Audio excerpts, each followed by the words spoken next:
Okay, we are going through the Bible in a year, 230 miles an hour. For a little bit, we slowed down there. Well, I guess that's what happens every once in a while when you're on the train. It slows down when it's going into the station, and it's kind of what happened to us. We slowed it down a little bit, and now we're taking off and going a little bit faster again.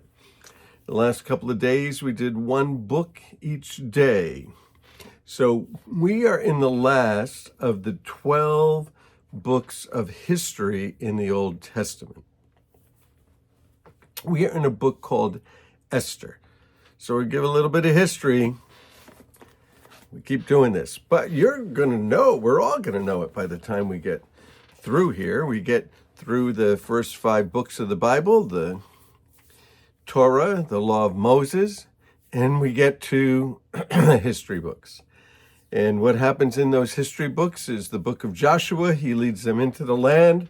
Those children that we learned about, the family of Abraham that we learned about in the Torah. They go into Egypt for 400 years.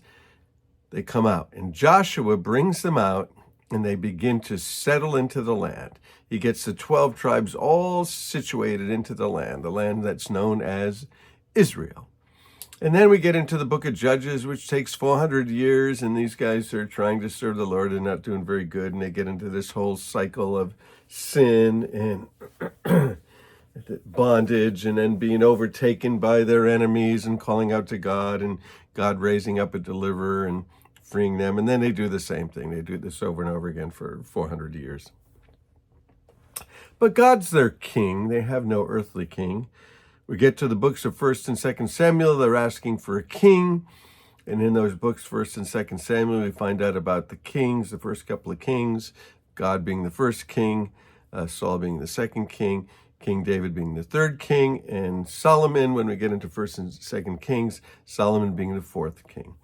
After Solomon, there's a civil war over taxes, and they settle in the north, 10 tribes, and 2 in the south. And so the north becomes known as Israel, and they become idolaters. And Judah, they try to stay to the word of God, but it's a slow downward spiral. Well, the northern kingdom, because of their idolatry and not serving God, they end up being conquered by the kingdom of Assyria. The world governing empire of Assyria conquers them, and they pretty much fall. They end up mixing with the other peoples there, and so they're no longer purebred Hebrews like the ones in the south, and the ones in the south are going to take issue with that. 150 years later, southern kingdom falls, but it falls to Babylon. Well, that's because Babylon conquered Assyria. And so it falls to Babylon, and they export an awful lot of the people, loads and loads of people. They export them to Babylon. Jeremiah said that they would be there for 70 years. That's how long they were there. And while they're there, what happens is Persia arises as a world governing power, and Persia ends up conquering Babylon. So some of these Jews, they went into Babylon, they're now in Persia. And that's what we pick up in the book of Esther. Now, they had gone back. In fact, the last 2 books that we looked at, Ezra and Nehemiah, was about these Hebrews in Babylon that had trickled back. 50,000 of them at one time, and Ezra is leading them back. And they're coming out of Persia now, right? They had been exiled into Babylon, but now they're coming out of Persia because Persia is the world governing empire that had conquered Babylon. So an awful lot of them are back in the nation, but not all of them. Because keep in mind, they've gone into Babylon, and now Persia is controlling the same territory. Some people say there might have been 1 million Jews, maybe 2 million, maybe as many as 3 million Jews that really never trickled back to Jerusalem, to the land of Israel. And so there are some there, and there's a lady named Esther and her relative Mordecai. So they're there, living there, they're Jewish people. And of course, there's a king, and these Persian kings, they have absolute power. Everything that they say is law, and you can't change it. Once they've said it, that's it, you can't change it. Well, there's a king. His name is Xerxes, and he has a queen because kings have queens. And so Xerxes, his wife, the queen, she was a little hard to get along with, at least for him, and everything about her. But he's going to get another queen, and all of his advisors advise him, get another queen. So he gets rid of his queen. He gets rid of her, and he finds this girl. Esther is her name.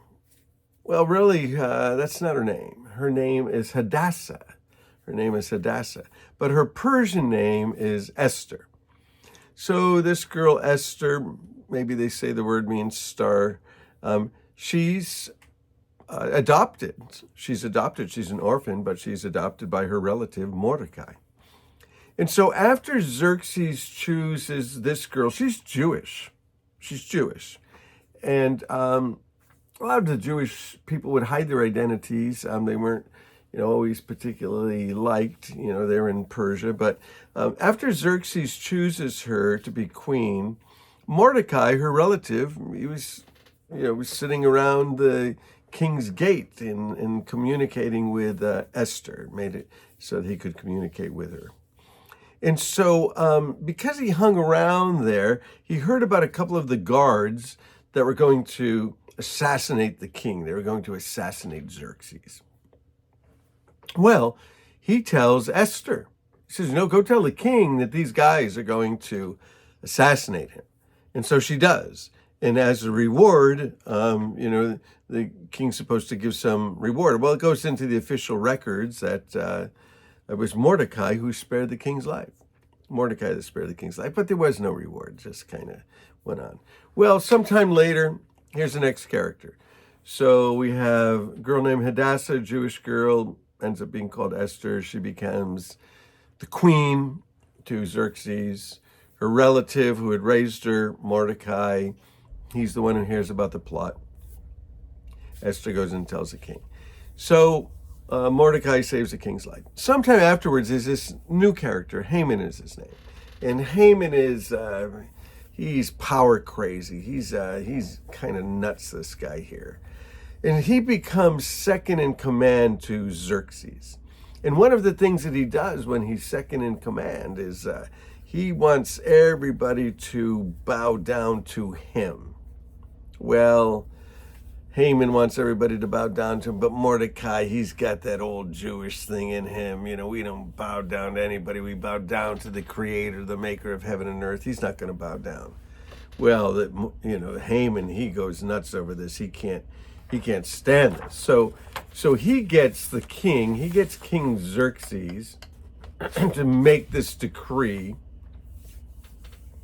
that anyone that, he says, hey, this guy, he's disrespectful. He won't bow down to the king. He won't bow down to me. And so what you need to do is you need to make some edict that, people who don't do that, should die in all of their people. So this is sort of interesting to us in the time that we're living in, because this is another plot to kill the Jews.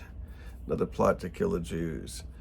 Well, what happens is Esther, she arranges a dinner with Xerxes, the king, and the king has a dream, and in the dream, he doesn't have a dream. He's agitated, having dreams that are agitating him. He wakes up and he reads the annals of history, and he finds out that Mordecai had saved the king. And he said, what did anybody do to reward him? Nothing. And so now he's going to reward him, and Hmon is going to have to give honor to him. So anyway, there's this decree to kill the Jews. And Esther gets to the king and she tells him, I'm going to die because of that decree. And he's all mad at Hmon because of this. And so he can't change it, but he makes another decree that says that the Jews can all protect themselves that day, that the day that they're going to go out and kill him. And so the Jews are saved because of Esther. Esther saves the Jews. God gave her favor with everyone who saw her. She turns to prayer and fasting, and the Lord uses wisdom, in dealing with Hmon. But But this whole story is about saving the Jews, saving the Jewish people, because there's always been an attack against them. Because if you can kill the Jewish race, then you can get rid of the genealogy of Jesus. Well, this book here, this book doesn't mention God, but God is all in it. And there's all of these things that just happened.